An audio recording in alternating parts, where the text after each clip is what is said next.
నా పేరు కత్తుల యాదయ్య, బహుజన కార్మిక union general secretary, JAC co convener.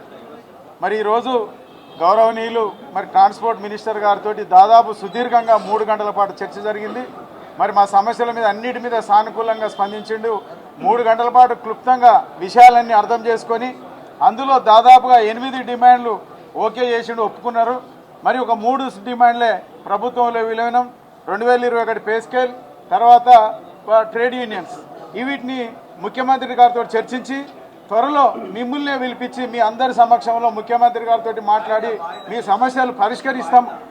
కావున రేపు భారతదేశం మొత్తంలో మిలిటరీ కవాత్, పాకిస్తాన్కి ఇండియాకి యుద్ధమయ్యే ప్రమాదం ఉంది కాబట్టి మిలిటరీ కవాతాన్ని రేపు 7వ తారీఖు నాడు భారతదేశం మొత్తం కవాత్ జరుగుతూ ఉంది.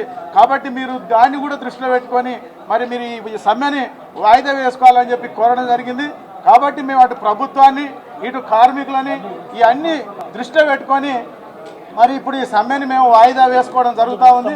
కాబట్టి మళ్ళీ త్వరలోనే మరి మినిస్టర్ గారు మా ఏదైతే జేఏసీ 7 సంఘాలు ఉన్నాయో మమ్మల్ని పిలిపించి చర్చల ద్వారా సీఎం గారి దగ్గర కూర్చోబెట్టి సమస్యలు పరిష్కరిస్తామని చెప్పి హామీ ఇచ్చడం వల్లనే ఇలా మేము సమ్మెని తాత్కాలిక వాయిదా మాత్రమే వేస్తున్నాము.